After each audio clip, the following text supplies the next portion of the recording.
It was a story that made international news. Remnants of a controversial scientific experiment dating back to the 1950s had been uncovered in a Melbourne laboratory. Australia's Radiation Safety Authority has confirmed that the bodies of thousands of Australian children and adults were used in scientific nuclear tests without consent. The experiments lasted more than 20 years and involved reducing the bones of dead children to ash.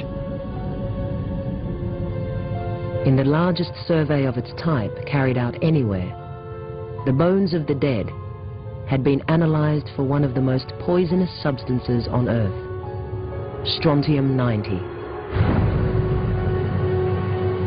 a byproduct of nuclear weapons testing which can find its way into human bone through the milk of cows. The discovery of the bone samples raises more questions than it answers. Did radioactivity contaminate the milk supply? If so, who knew it was happening? And what effect did it have on the population? Some of the answers lie in the story of maverick Australian scientist Hedley Marston. In the mid-1950s, Marston risked his career when he discovered that the most powerful forces in the British Commonwealth were lying to the Australian public.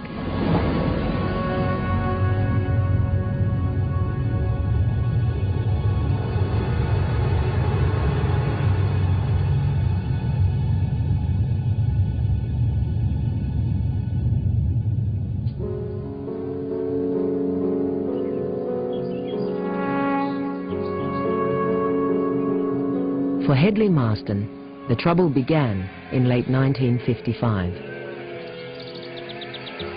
It was the height of the Cold War.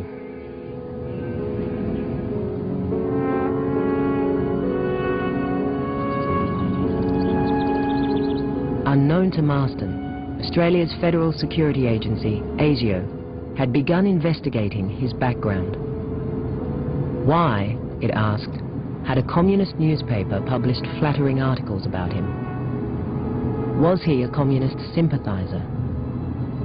Those interviewed ridiculed the suggestion. Hedley Marston was a British patriot and the most celebrated biochemist in the country. I met Hedley as a child. He had this enormous charm, but as a child I always thought it was a bit sus. And the more I've learnt since, the more I've learnt that the charm was only a weapon to achieve his ends. For more than 20 years, Marston had run the Division of Animal Nutrition for Australia's foremost scientific organisation, the CSIRO. Throughout his career, he was feted by industrialists, artists, and the cream of society. His fame came as a result of a major scientific breakthrough. On a large tract of coastal land in South Australia, sheep and cattle were wasting away and dying on what appeared to be good pasture. The discovery of a lack of cobalt and copper in the soil saved hundreds of farmers from ruin and helped turn similar regions around the world into fertile grazing land. Marston's staff had made the discovery that he bathed in the glory. He was honoured as a Fellow of the Royal Society of London and championed as a hero by Australian farmers. He ruled with an iron hand. He ruled by fear. He certainly saw nothing wrong in the least with appropriating all his junior officers' results, because he was the head of the division and they were just junior officers. And he regarded himself as being like the conductor of an orchestra.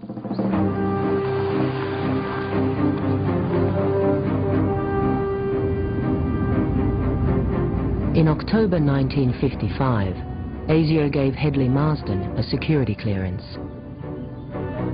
For an upcoming series of atomic weapons tests in Australia, the British wanted his help to set up top-secret radiation experiments with animals. His work on the project would spark the bitterest dispute in Australian science. From October 1955 Hedley Marston became an essential component of the British atomic tests. Little did they know the kind of man, the ego of this man.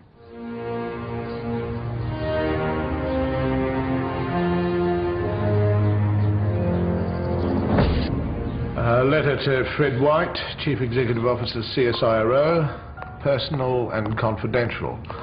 Dear Fred, it isn't necessary to thank me for my readiness to cooperate with the British in their atomic project. I'm uncooperative only with humbug.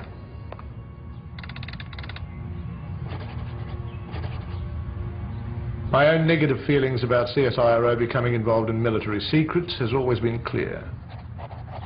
Had the experiment been other than one concerned with the protection of civil populations, I would not so willingly agree to lend a hand. I understand the sensitivities involved. Yours, Hedley Marston.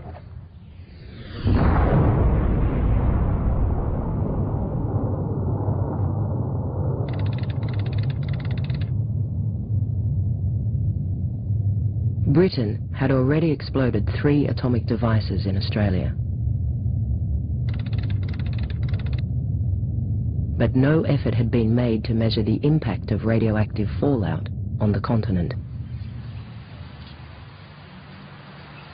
With a new round of tests due in 1956, the British asked Marston to supply animals and scientists to study the biological effects of fallout within a few hundred kilometres of the test site.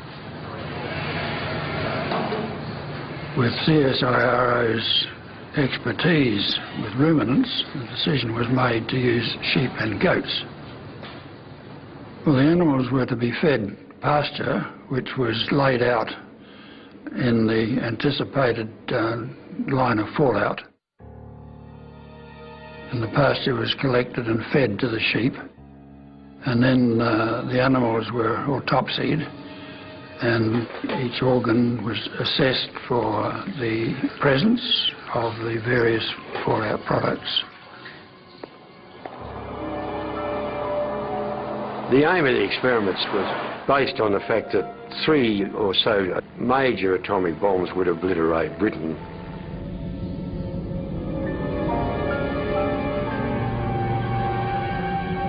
There are those that were killed, but there would be all those survivors. What were you going to feed them? And the first question there was whether the fallout would be so dangerous that the requirement would be to shoot all the grazing animals, because the fission products that came out of the bomb would find their way into animals, and they would find their way even into food.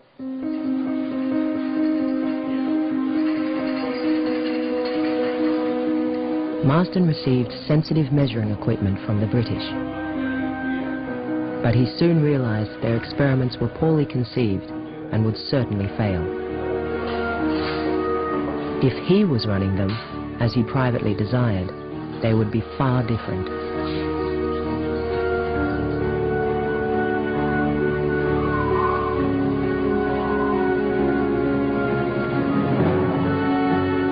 Hedley Marston decided this was the perfect opportunity to show his British counterparts how meaningful research should be carried out.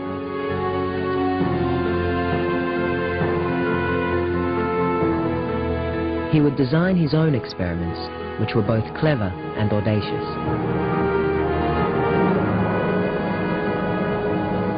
He would study the radioactivity that fell to Earth, not merely over a few hundred kilometres from the test site, but over the entire continent. He comes to see that there's a chance for him to gain even greater power and prestige by doing an experiment Australia-wide.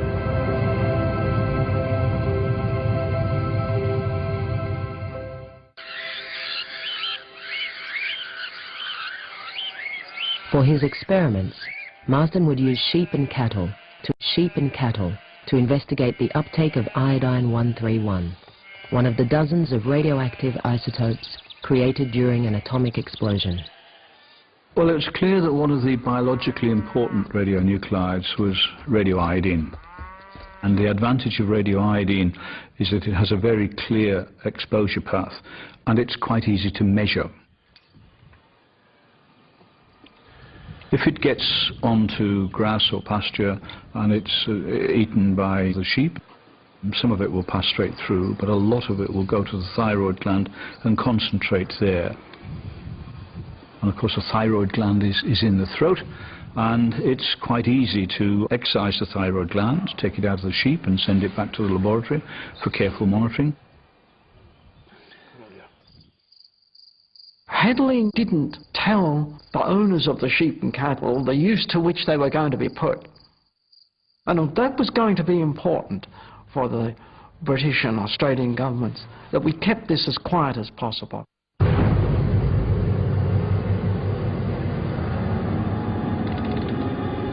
Information about radioactive fallout was considered classified by the nuclear powers.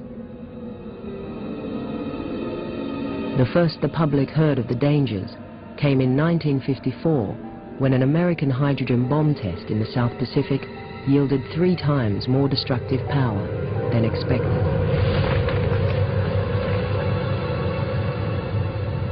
A vast radioactive cloud blew over the Marshall Islands. The inhabitants suffered severe burns and nausea. Fallout also engulfed a Japanese fishing trawler, the Lucky Dragon. The Japanese fishermen were exposed to relatively high doses of radiation, and the radio operator died. Now, it was impossible to keep the lid on this story. And gradually, the realization that these atmospheric explosions contained hidden dangers.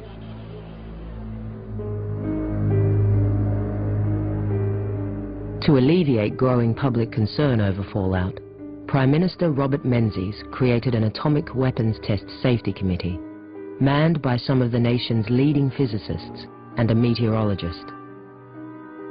Chief Defence Scientist Leslie Martin was named chairman, but the dominant force on the committee was brilliant British-born physicist Ernest Titterton.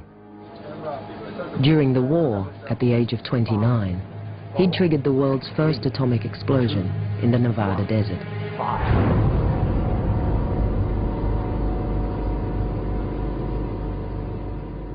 In the early 1950s, Hedley Marston's close friend Mark Oliphant invited Titterton to establish a school of physics at the new Australian National University in Canberra. Sir Ernest was very much a nuclear bombardier. He really did believe that nuclear weapons had a role to play in preventing another catastrophe like the Second World War. He also had quite a clear view in his own mind that radiation was not dangerous. So putting somebody like that in charge of the safety of the Australian public and controlling fallout was very much like a poacher becoming a gamekeeper.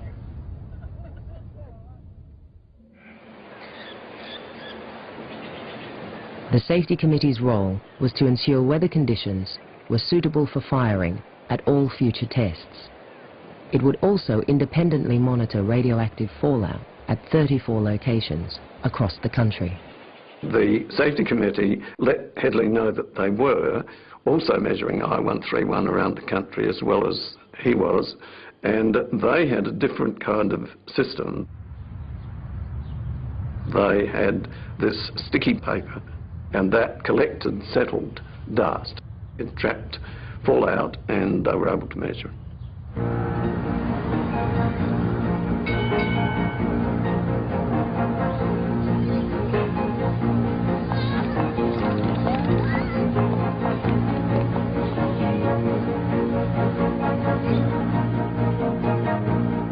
After months of preparation, Marston was ready for the most secret and politically sensitive project in the history of CSIRO. But then Britain changed its plans. With Cold War tensions increasing, it would now urgently explode 2 atomic devices on the Montebello Islands off West Australia, the site of its first test 4 years earlier.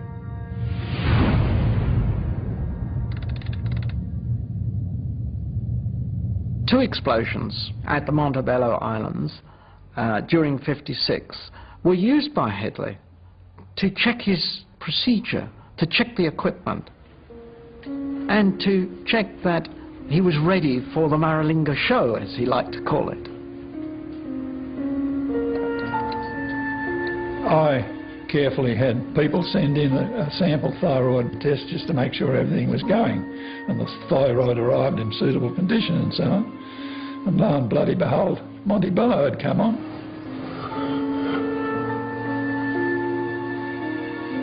Letter to Dr. Fred White, Chief Executive Officer, CSIRO. Secret.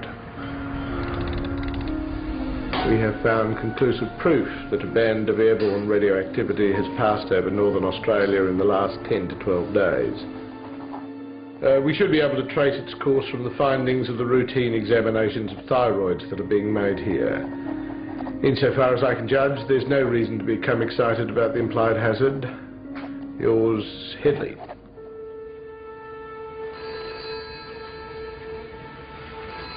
Weeks later, news came through that another atomic trial was imminent on the Montebello Islands.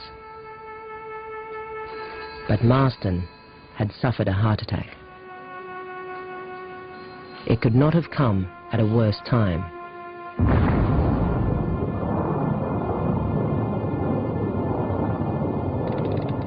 An official press release claimed it was a small atomic device that had almost 8 times the destructive power of the bomb dropped on Hiroshima. This was Britain's largest atomic test so far. Instead of sending the radioactive fallout out to sea, it went right across the whole of the northern half of Australia.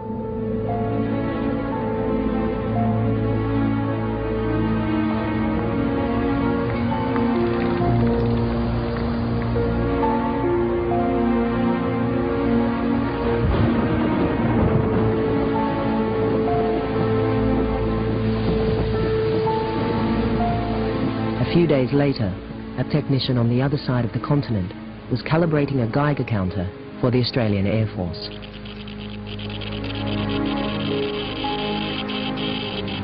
On this particular day, I had one unit which would not respond to its normal calibration. Its background was substantially higher than a normal background count, and I walked around with a thing in my hand, thinking, what can it be, where have I gone wrong?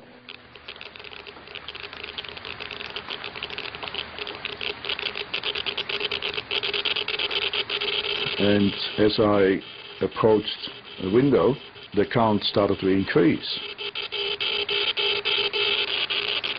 And I thought, it's strange, so I stepped back and it reduced, and then I got suspicious, so I started running the Geiger counter around the actual window frame. And I may add, it was raining cats and dogs in Brisbane that particular time. Stuck it outside, and the count went off its rocker. And obviously we're having radioactive rain. Within 1 hour, a car turned up with a couple of officers, and they removed the Geiger counters we had there that we had repaired, as well as the radioactive material. And the owner of the business informed me there that I had to not to mention to anyone or even talk about it, because that he was now under the Official Secrets Act. And I never discussed with anybody since.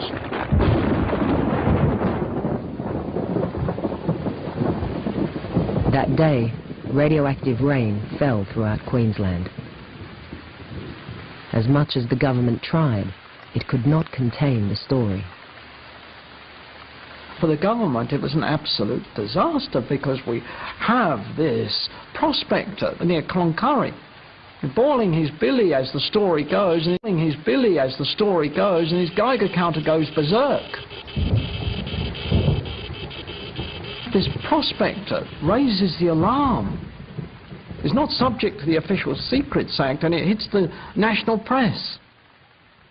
Now, the Minister of Supply, Howard Beale, has written in his autobiography, it could have lost him his job. So it was a massive problem for the government. Meanwhile, fresh animal thyroids were arriving at Marston's laboratory from across the nation. The thyroids were put into the radiation counter. The results were noted, and they were hot. I alone had the results, which were hot. The claims of atomic rain were true. Iodine levels in animal thyroids were up to 4,000 times higher than expected. The fallout area was enormous, ranging from Alice Springs in Central Australia to Rockhampton on the northeast coast of the continent. I rang Professor Martin, who was a member of the Australian Safety Committee. He doesn't want to know. It was awful. The data was sent to London, to the scientific mastermind of the tests, Sir William Penny. The telegram stated bluntly, there may be political danger. But according to the British, the radioactive iodine levels were well within safe levels, and there was no danger to the Australian population. Hedley had a heart attack and was in hospital during the time that these results were coming. His assistant came to me and pleaded with me not to tell him, which I didn't do. He came out of hospital and was absolutely furious that he hadn't been told. On his return to the laboratory, Marston secretly recorded a conversation with the Safety Committee chairman, Leslie Martin. He accused the committee and the British and Australian governments of lying to the population. Les, this is getting just beyond the damn joke. If things got away from you, we took in good faith there was no fallout on the continent. Well, it was official report coming from the minister. You must have the paper clippings from about that time, and there's no possible harm to befall anybody. It is the most disgusting thing I've ever seen, and that will make every scientist indignant, and I should imagine stir up the socialists. We just lack confidence in anybody now. Hedley didn't like physicists, but physicists were beginning to pronounce on biological matters, that is, the impact of radiation on, and the hazard of radiation in the human population. How dare they, thought Hedley.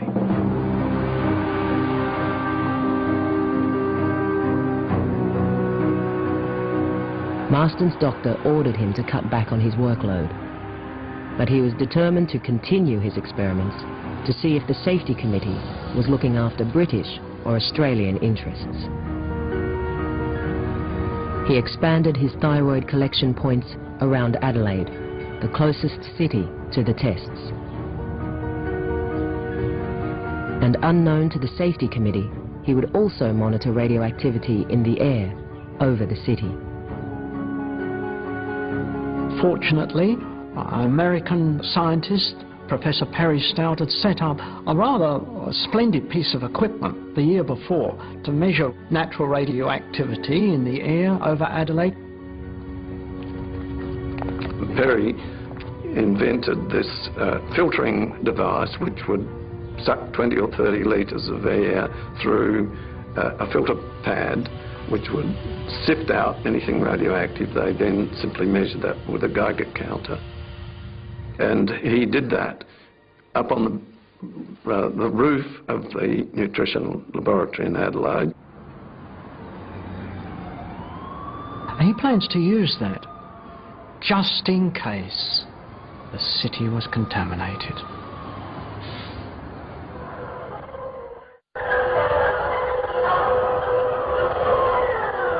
Maralinga, South Australia, September the 27th, 1956. 5 p.m. South Australian time.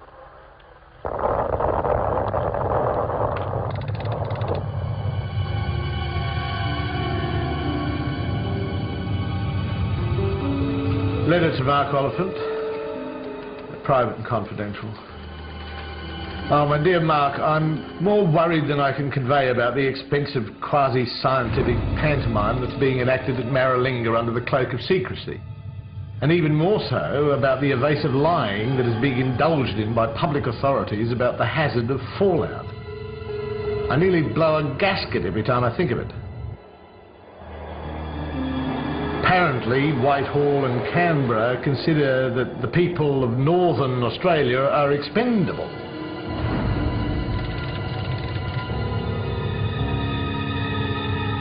By comparison to all its predecessors, the third Maralinga test was small. Politically, it was the most explosive. Minutes after detonation, the wind changed direction. Part of the radioactive cloud was blown in the direction of Adelaide. There was a lady here hanging the washing up, looking up in the air to the line and facing the west. And she said she noticed a very unusual reddish-brown cloud, huge, stretching for miles, and very high. And she thought, that's odd, it didn't look like clouds.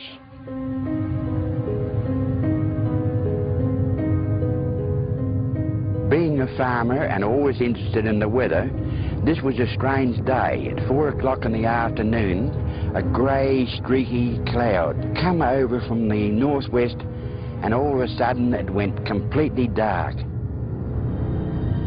It wasn't normal, and I didn't find out until next day that an atomic bomb had been let off at Maralinga.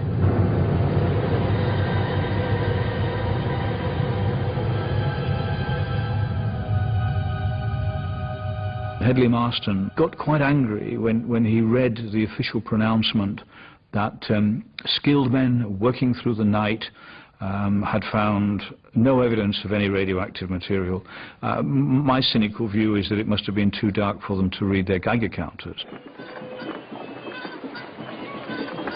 In the days following the test, Marston took thyroids from sheep at 2 research stations close to Adelaide. He measured radioactive iodine levels up to 5,000 times higher than normal. The results from Perry Stout's air sampling were equally disturbing. Instead of having counts of around 20 per 100 seconds on a normal day as a result of natural background radiation, he received the day after the bomb test counts of 96,000.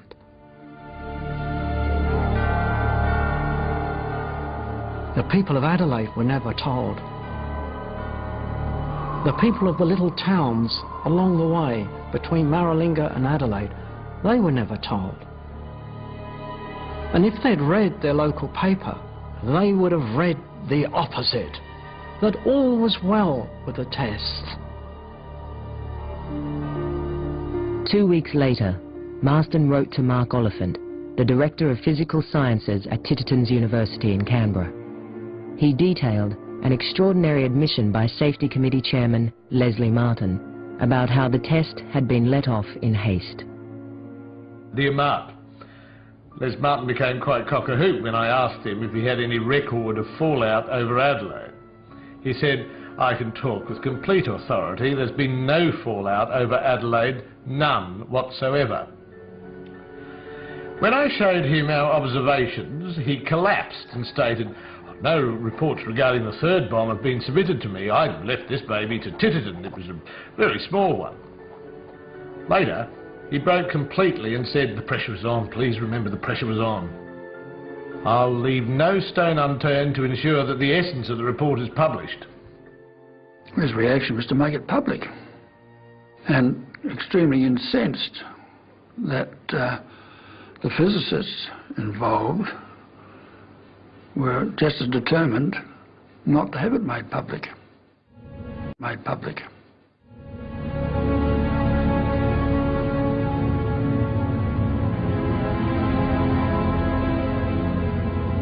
When Marston threatened to publish his fallout findings, the Australian Intelligence Service, ASIO, marked his file Scientist of Counter-Espionage Interest.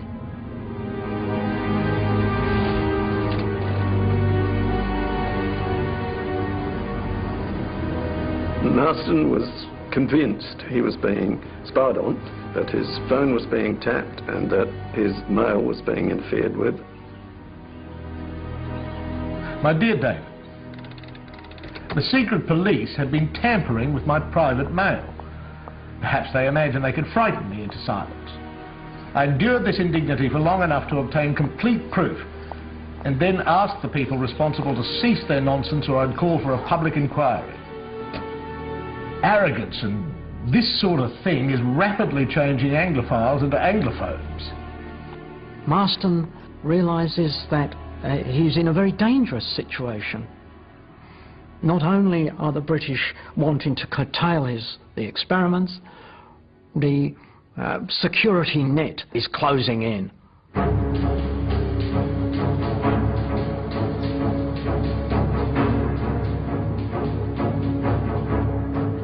It had become the most politically charged dispute in Australian science.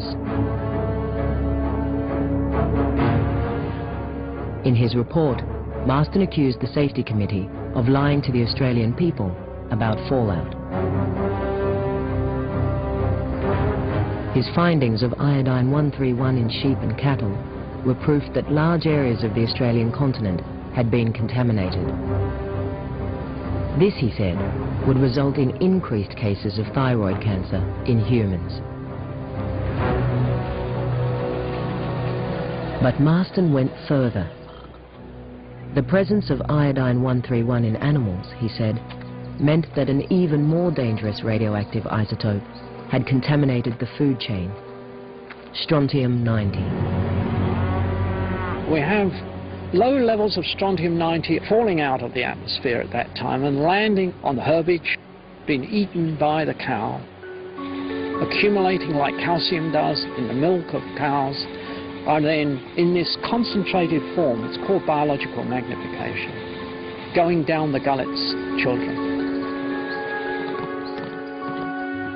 When humans drink that milk, babies and children in particular, who are laying down bone very quickly, their bones are the places where the strontium and the calcium eventually wind up, and once it's there, it doesn't go away again. It stays there with its 29 years half-life. So in 29 years, half the activity is still there. In 58 years, a quarter of the activity is still there.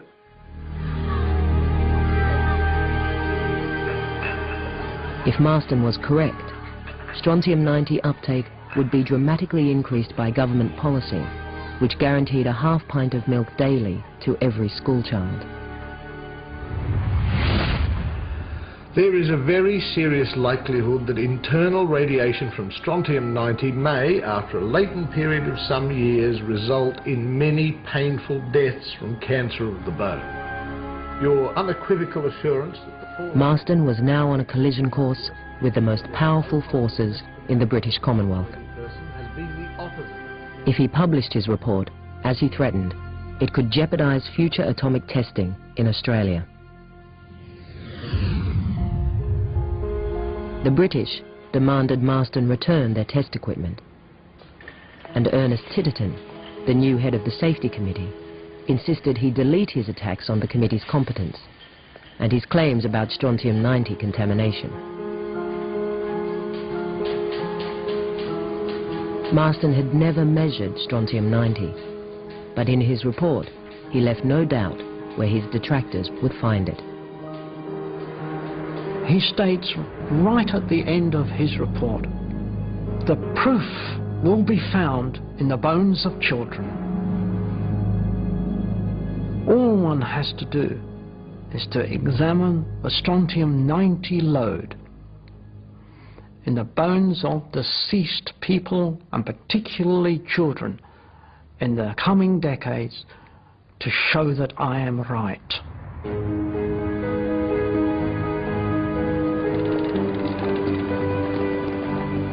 During the late 50s, I was employed by the Department of Supply in Perth, and as part of my duties I was asked to attend a large public hospital and receive from the pathology department of that hospital a package which I was to on forward to the eastern states.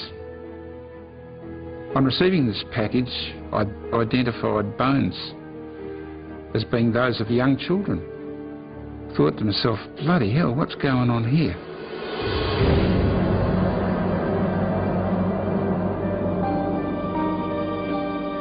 Soon after Marston delivered his report, the Safety Committee contacted pathologists in every capital city. They were asked to provide bones from bodies undergoing autopsy. I was able to talk to the people in the pathology department as to what this was all about. And I was told that the bones were taken to the eastern states, they were ashed and analysed for the presence of strontium-90. Throughout 1958, more than 400 bone samples were analysed. In all cases, the next of kin were never told. The Secretary of the Safety Committee wrote to all of the participating pathologists very early in the program a letter saying it may have occurred to you that the general public would not take kindly to the question of removal of bones for purposes of radioactive testing, and I therefore ask you to treat this matter as confidential. The bones of people of all ages were analysed, but the Safety Committee requested as many from babies and stillborns as possible.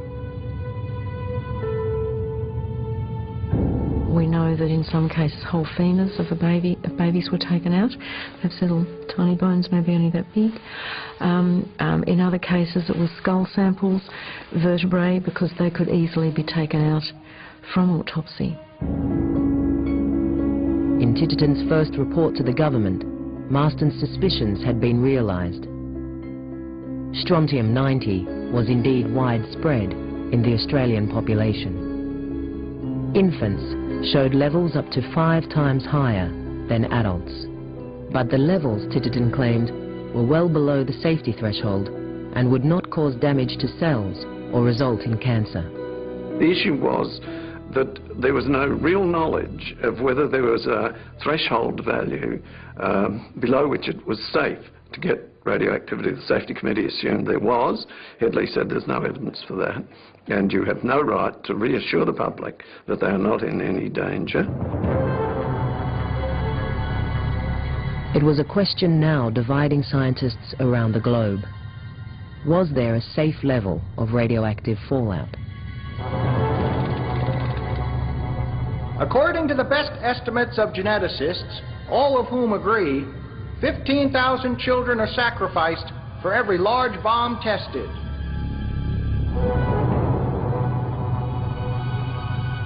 It is possible there is damage. It is even possible, to my mind, that there is no damage. And there is the possibility, furthermore, that very small amounts of radioactivity are helpful. But the most dramatic assessment came at an international conference attended by Mark Oliphant. 20 of the world's leading scientists warned strontium-90 could irreversibly damage the human race. Oliphant came back very reassuringly to Marston, saying that the kind of opinions that were now emerging internationally on this question of fallout were entirely vindicating his own opinion. Finally, in August 1958, after 18 months of stalling by the Safety Committee, Marston succeeded in publishing an edited version of his report in a respected CSIRO journal. But far from the political explosion Hedley Marston had predicted, the story was only reported in a small circulation farmers' newspaper. The major city papers ignored it completely. Why didn't the Sydney Morning Herald? Why didn't Melbourne's Age? Why didn't Adelaide's Advertiser? When this article talked about the contamination of one of the cities of Australia and across the whole of Australia. Hedley was pretty sure that the government used its influence to ensure that the media did not pick this up. The politicians didn't want the Australian public alarmed, having got themselves into this mess.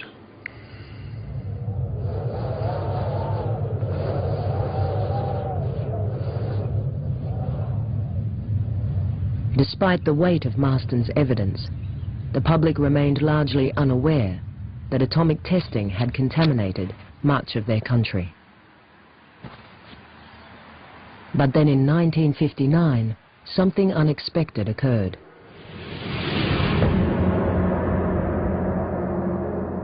During the second year of the strontium-90 survey, radiation in the bones of children increased by 50%. Even though Britain and the other nuclear powers had agreed to a freeze on atomic testing. Such a dramatic increase meant that some of the contamination was coming from elsewhere.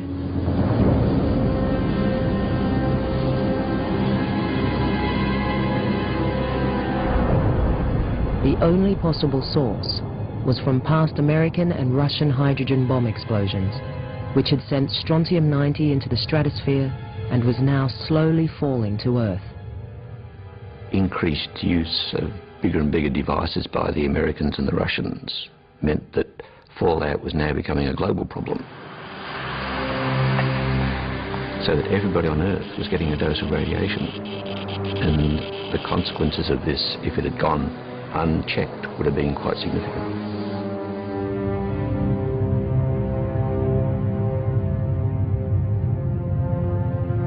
Regardless of dramatic increases in reported cases of leukemia in many countries, the nuclear powers resumed atmospheric testing in the early 1960s.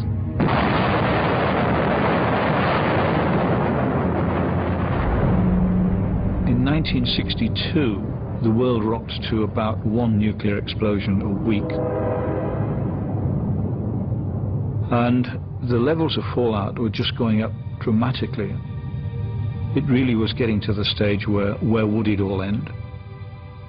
A few years ago, scientists of the U.S. Department of Agriculture, working in cooperation with the Public Health Service and the Atomic Energy Commission, developed a laboratory method for removing radioactive strontium-90 from milk.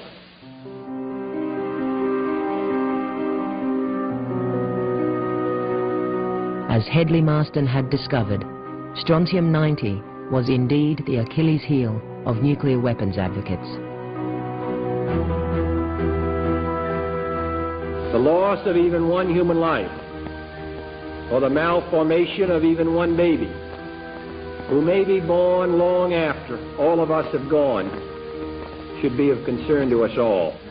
Our children and grandchildren are not merely statistics towards which we can be indifferent, nor does this affect the nuclear powers alone. These tests befoul the air of all men.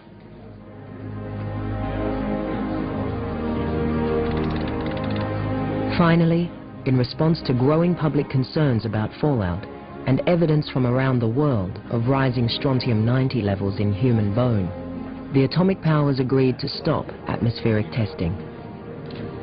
All future explosions would now be carried out underground. By now, as far as Hedley was concerned, it was too late and too little. I think he probably would have felt vindicated, but I think the wound was so deep at the time that it was a persistent scar as far as Hedley was concerned.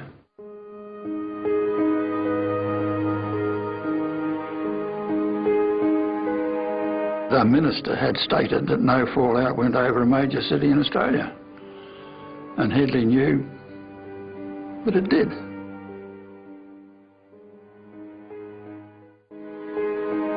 Hedley Marston monitored 6 of Britain's 12 atomic tests in Australia.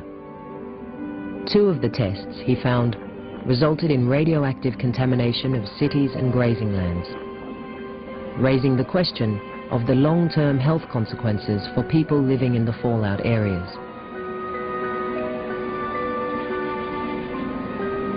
I've been told by a number of people that they remembered a cloud coming down the valley of Nantawara that related to the Maralinga tests. And there's speculation, local speculation I suppose, that it may have something to do with what seems to be a high number of cancer deaths in our district. I would love to know, if there is some truth in that story. I mean, it's too late to save my late husband, I guess, but it would be nice to have some answers. Unfortunately, the epidemiology is very difficult, and it would certainly be clouded in the case of radioactive contamination by chemical contamination because of the vast amounts of chemicals which were used as well, many of them extremely carcinogenic. Where there's a very definite increase in the incidence of anything but cancer in particular, if there is an event such as that, which could be assigned a causative role, then one has to be very, very careful not to deny the possibility that that could be so, and in fact I think that possibility is often denied.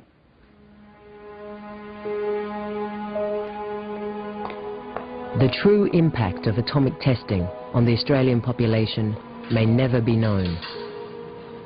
But the evidence that contamination did occur lies within the remnants of the strontium-90 bone survey. The full extent of the program was astonishing. Over 2 decades, bones had been taken from more than 21,000 bodies, making it more than twice the size of a United Nations global survey. It was a very, very big business over 20 years, and just to think of all of those samples of ashed bone lying there in storage and being used was something of a shock. The enormity of the bone survey raises questions about the motives of the Safety Committee, in particular its driving force, Ernest Titterton. Did he have a real concern for the welfare of the population, or could there have been either a personal or political motive? This huge survey, perhaps 1,000 bones a year, I can't believe that there wasn't fear here in Titterton's heart, that he was extremely concerned to protect himself. One way perhaps of doing this was to go over the top in terms of proving his innocence, if you like, or proving Hedley wrong. It was possible, through the cooperation of the hospitals and pathologists, to actually sample human bones of individuals who had died. Was there any radioactivity in any of the human bones? Yes, there's radioactivity in you and in me as we sit here. You've got loads of radium in your bones, you've got loads of potassium in your soft tissues, and you've got, as everybody else on Earth has, small amounts of materials from nuclear weapons testing carried out by the Russians, the Americans, the British, the French, and the Chinese. But the levels are so small that they have absolutely zero effect on you. Titterton was right in the sense when he said it would not be a major radiation hazard for the Australian population. Where he was wrong is in saying that there was no hazard. It was not the sort of thing you would expect people of their standing to actually state. And so those sorts of assurances were being given for political, not scientific reasons.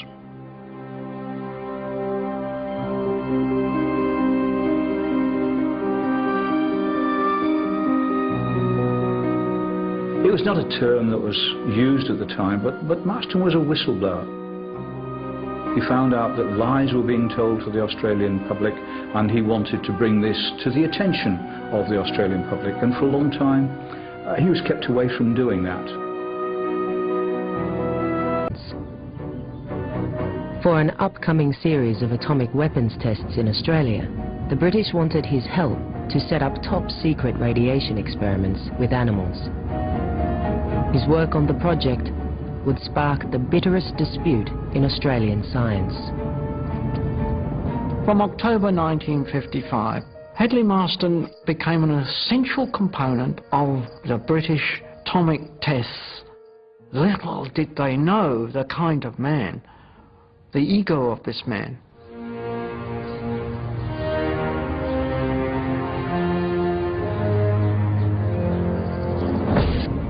A letter to Fred White, Chief Executive Officer, CSIRO, personal and confidential. Dear Fred, It isn't necessary to thank me for my readiness to cooperate with the British in their atomic project. I'm uncooperative only with humbug.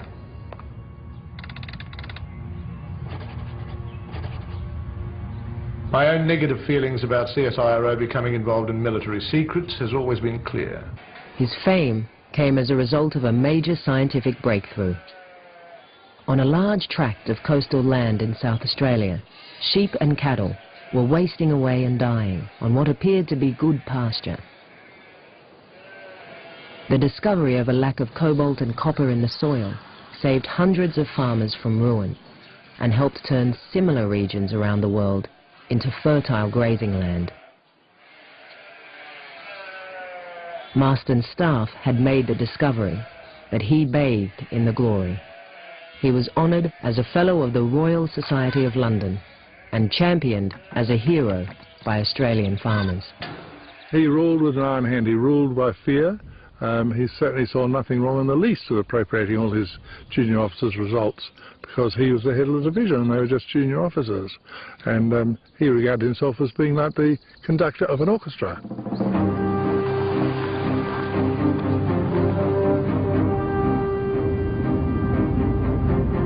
In October 1955, ASIO gave Hedley Marsden a security clearance.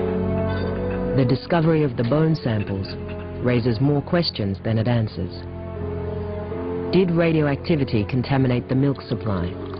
If so, who knew it was happening? And what effect did it have on the population? Some of the answers lie in the story of maverick Australian scientist Hedley Marsden. In the mid-1950s, Marsden risked his career when he discovered that the most powerful forces in the British Commonwealth were lying to the Australian public.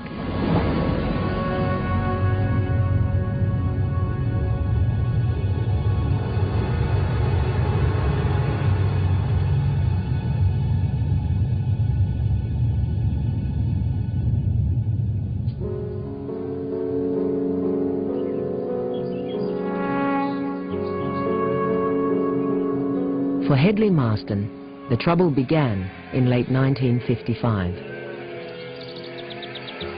It was the height of the Cold War.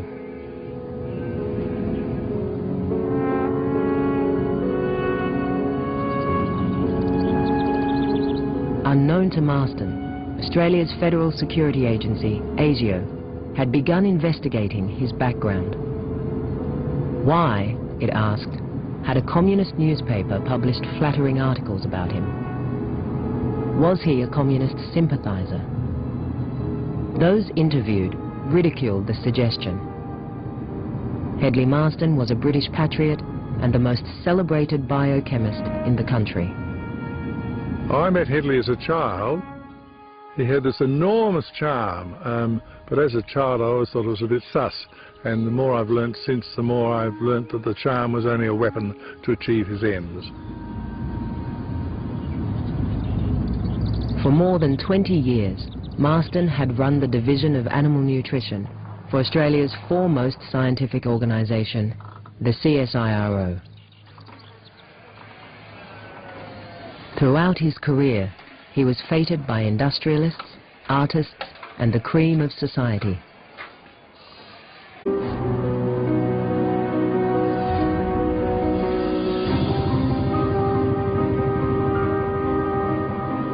It was a story that made international news. Remnants of a controversial scientific experiment dating back to the 1950s had been uncovered in a Melbourne laboratory. Australia's Radiation Safety Authority has confirmed that the bodies of thousands of Australian children and adults were used in scientific nuclear tests without consent. The experiments lasted more than 20 years and involved reducing the bones of dead children to ash. In the largest survey of its type carried out anywhere, the bones of the dead had been analysed for one of the most poisonous substances on Earth, strontium-90, a byproduct of nuclear weapons testing which can find its way into human bone through the milk of cows.